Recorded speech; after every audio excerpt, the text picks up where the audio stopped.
नमस्कार, आपका स्वागत है fastest information platform gangs of media में और मैं शिवानी पंडित हाजिर हूँ उस खबर के साथ जो सरकार तक पहुँचाना है ज़रूरी।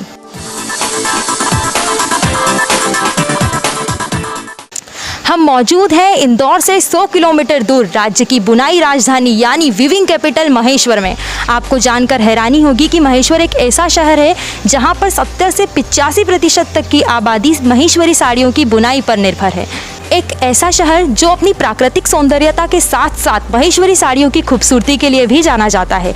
एक ऐसा शहर जहां की गलियों में आपको मंत्र और भजनों की ध्वनि के साथ साथ एक और ध्वनि सुनाई देगी और वो है साड़ियों के करघों की आवाज़। लेकिन इन आवाज़ों से गूंजती इन गलियों में अभी मायूसी और वीरानियत के बादल छाए हुए हैं।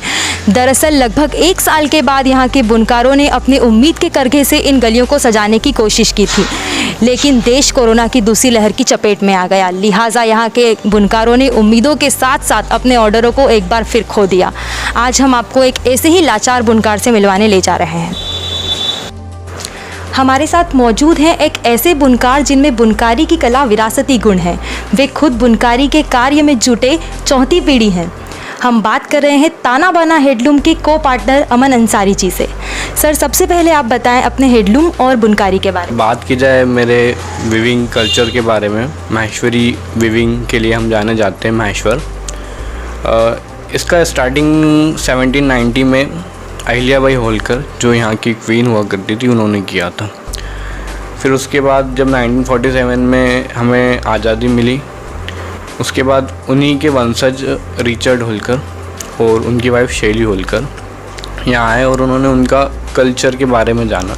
जब उन्हें पता लगा कि हमारे पास एक इतना रिच कल्चर था और एक इतना अच्छा वीविंग था हमारे पास, तो उन्होंने इसको फिर से चालू करने के लिए प्रयास किया। फिर से इस माहेश्वरी साड़ी की स्टार्टिंग हुई और इसको लोगों ने जाना और आज ये देश में साथ साथ विदेश में भी बहुत फेमस है। कोरोना महामारी का और लॉकडाउन का आपके व्यवसाय पे क्या असर पड़ा है? देखिए, सभी के व्यवसाय पे जैसा असर पड़ा है वैसा हमारे भी व्यवसाय पे पड़ा है। और अगर दूसरे व्यवसाय की बात करें तो वो कुछ एसेंशियल चीज़ें होती है, लेकिन जो हमारी साड़ियाँ हैं वो एसेंशियल में नहीं आती है, जो कि इस कारण हमें बहुत ज़्यादा इफ़ेक्ट पड़ा है।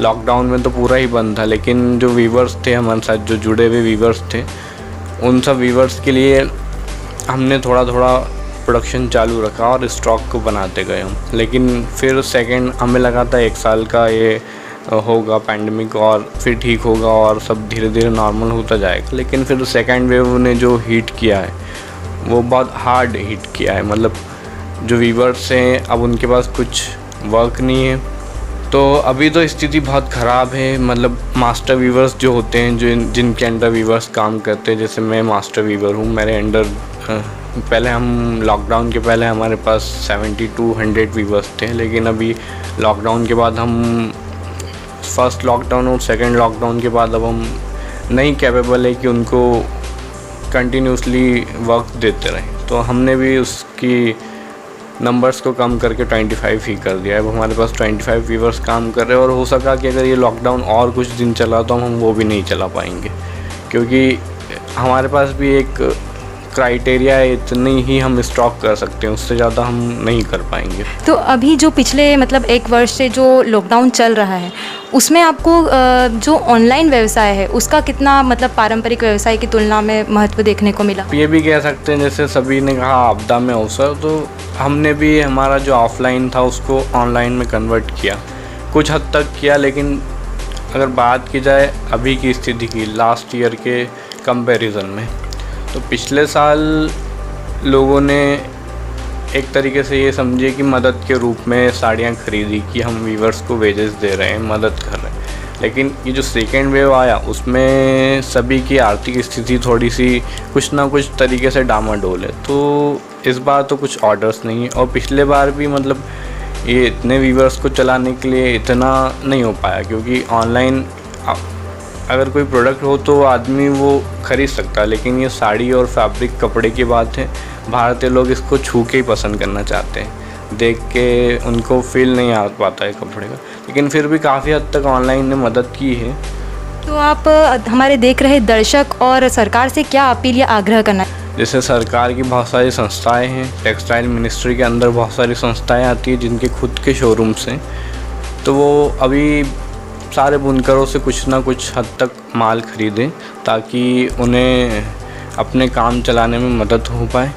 और लोगों से भी यही अपील है कि अब हम ऑफ़लाइन तो नहीं हो पा रहा है, लेकिन ऑनलाइन अगर कर रहे हैं तो महेश्वरिया, आप देखिए इंडिया एक रिच कल्चर के साथ पूरा देश है हमारा। आप हर एक पार्ट में, स्टेट छोड़िए, हर एक संभाग में आपको एक क्राफ्ट दिखेगा। जैसे मध्य प्रदेश की बात करें तो चंदेरी है, बाघ प्रिंट है और महेश्वरी है।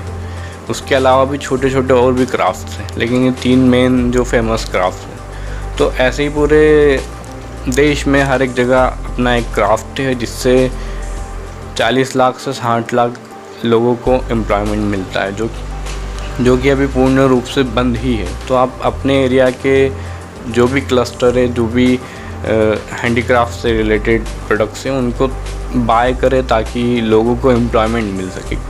तो बस एक यही अपील करना चाहूँगा कि किसी भी तरीके से बुनकरों की मदद करें, महेश्वर के हों या कहीं के भी बुनकर हों।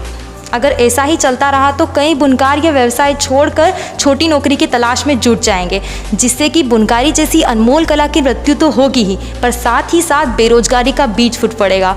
वाकई सरकार को इस ओर ध्यान केंद्रित करने की बेहद आवश्यकता है। पूरा वीडियो देखने के लिए धन्यवाद। और अगर आपको हमारा ये वीडियो जानकारीपूर्ण लगा हो तो इसे लाइक कीजिए, ज़्यादा से ज़्यादा शेयर कीजिए और ऐसे ही देश और दुनिया की तमाम खबरों के लिए हमारे चैनल को सब्सक्राइब करना ना भूलें।